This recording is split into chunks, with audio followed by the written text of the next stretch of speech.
Man-eat-man society seems like the best advice that the Kenyan government has embarked on to rule on its own people. For instance, when you make life so unbearable for the citizens such that they cannot even manage their life, they can only depend on you. When you unleash violence against your citizens, it means you only want them to depend on you, such that when you get to do very little to them, then you get praises and people got to say, oh, our government is working. What you're creating is trying to make sure that the people over depend on you. Somebody was saying that the Ruto's regime is taking us back to the Moise era. Let me correct that. We are not being taken back to the Moise era, but we are already back to the Moise era. Unfortunately, Ruto wants to rule like Moi. Yet the constitution that he has is not Moise. Moi ruled for 24 years, and we could see leaders who are pro-government and those aligned to the president keep on lying to him that he could extend his presidential term. We saw the other day he was just trying to make sure that the constitutional limit is extended to 7-year term. Guys, can't you see that these are government that in the 5-year term they are given, these 3 years that they have now been into power, nothing tangible is there to talk about the government apart from the state-sanctioned abductions that have been happening in, day out. So we just saw like 4 out of the 6 abductees have been released. Yet, before the government has said that they don't take responsibility for the abductions. Why is it that after the pressure mounted by the human rights societies, groups, committees, and also that threat that came clear from Eugene Wamalwa representing Kalonzo, Jeremiah Kioni, and all that group that went to court to make sure that the senator for Busia, that is Okia Omtata, was released in time to pursue the release of the abductees. But also they gave a 7-day window to tell the government, if you don't release these abductees, then we are going back to the streets. And just immediately a day to 8th, that the Inspector General, that is Douglas Kanja, was supposed not to appear on court and not only appear by himself, appear having released those abducted. Then they are released. Kibet Bull, Peter Muteti, Bernard Mwangi, and the other one, Ronnie. So, guys, we really have to be vigilant with the kind of government. And congratulations to our mothers who demonstrated across the nation, both in Nairobi, Mombasa, and wherever else.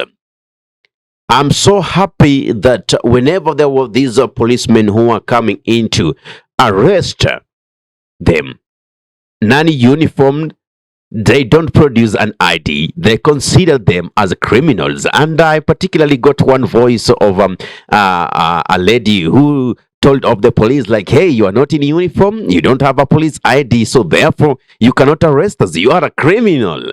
You are a criminal. And true to her word, they made sure no one was arrested in that particular event. Na leo tuambia Kasongo sababu wako hapa Mumias, tunampa makataa ya siku 7 kama tutafika mahakamani Jumatano ijayo na yeye na IG Kanja hawajawachilia vijana hao 6 Bill Mwangi na kina Kibet, ataona chamtema kuni. Mnatunga mkono? Should the government wait for such a kind of threats for them to act? Now, there is something that I'm also worried about in the movement. Let us not trust everyone who is claiming to be fighting for Kenyans. Some of them are just angry and they are there to make sure that their sponsors or their donors see that they are working so that more funds could get trickling in. So I could say the liberation has been infiltrated by persons with different agendas. Some make sure they are arrested in front of the national TV cameras and the international TV cameras to receive funds to run the activism. So for them, they are hustling, searching for survival means, while others are into this to liberate their nation from the poor governance. Anyway, I don't know what's your take on this. That is just how I could see things running within the nation.